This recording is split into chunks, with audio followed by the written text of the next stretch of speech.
Здравейте, приятели! Днес ще се опитаме да направим нещо много трудно. Ще направим женското тяло, обаче ще бъде до кръста. Като го направя, ще ви го покажа. Искам и аз да очаквам после вашите коментари. Дали ви е харесало, защото вашите коментари имат значение за мен. И после ще ми пишете какво да нарисувам, дали са ви харесали предишните рисунки, като например ето тази. Но сега тази рисунка аз я измислих, не съм я рисувал, още ми е в главата. Сутринта се събудих и реших, хайде ще направя един ново клипче с тази рисунка и още ми е в главата. И ще рисувам. Значи, първо ще направим главата.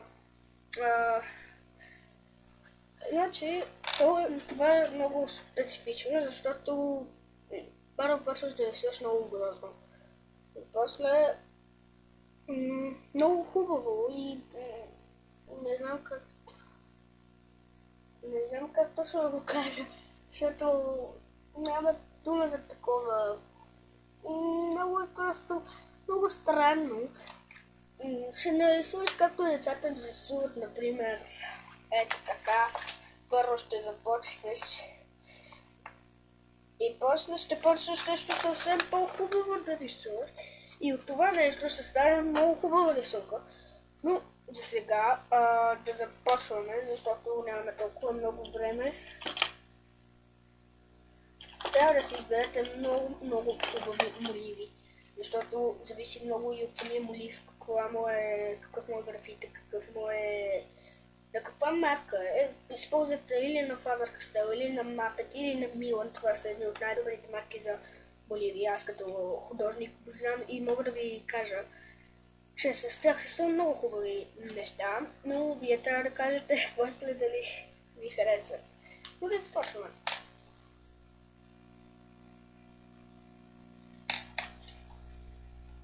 Значи, специфично в главата е, че малко хората ви казват, че не трябва да я правите като яйце, а трябва да я правите като балон. Обаче на мен тази не трябва да е така според мен. Не трябва да е така, защото като го направите като балон, някаква такава глава, например, и харесва ли? Харесва ли? Да, можете да го оформите, ама винаги така ще изглежда с тази голяма глава като балон. Все едно ще никне. Но затова аз мисля, че трябва хем да е малко като балон, хем да е малко като яйчеста.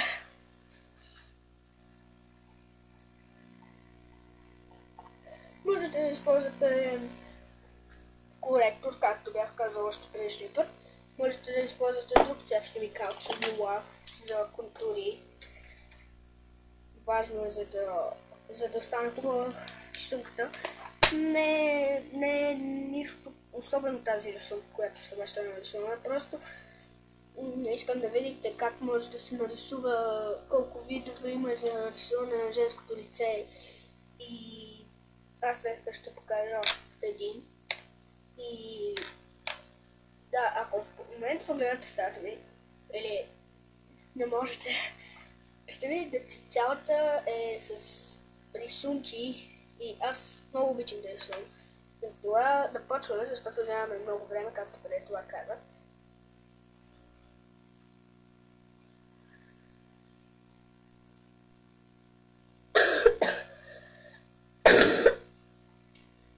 Извинявам се.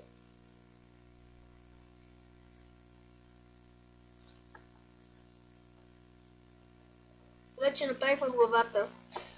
Сега косата. Косата е много трудно нещо към тялото, защото много хора рисуват така.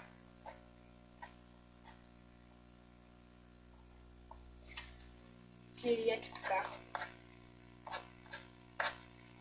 За Бога, хора, не е нито така, камо ли пък да е така. Хора, толкова ли е трудно да нарисувате хубава коса? Просто да не направите хубава, можете да използвате мастило върху олива. Става много хубаво, много странно. Но това се го използва много. Затова не дейте, ама може както ви решите. Както на вас ви.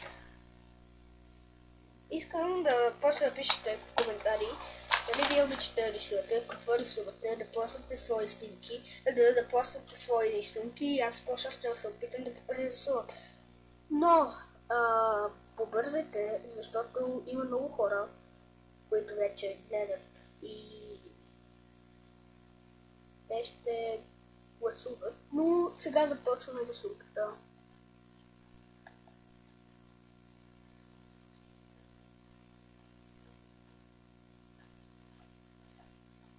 Ето както казах, че ще бъде първо грозно, но после ще стане много хубаво.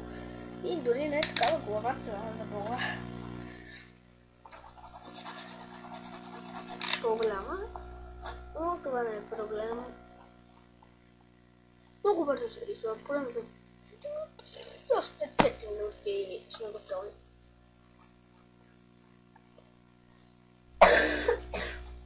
Използвайте червен олив за щехите. Много хубаво става. Или лавия, който ви показах преди малко. Ползвайте хора, ползвайте Милан, Faber-Castell или Мапет, защото става се рисуване хубаво. Ето такива моливи на Мапет. Или на Ерих Краус. Много хубаво неща. Да.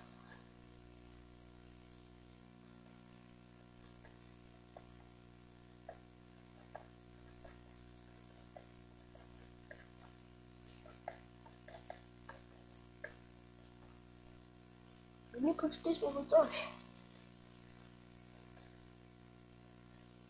Чакайте само секунда.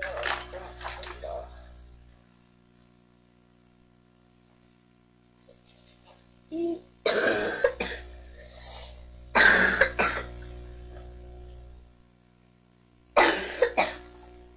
защото има още поне 3-4 минути. Ще направя едно добавяк на бърз танц, за да стане по-бързо.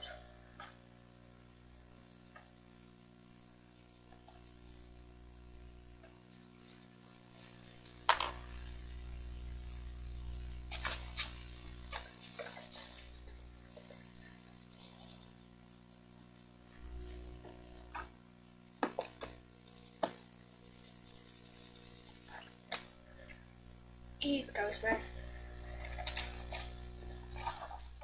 Ето нашата рисунка.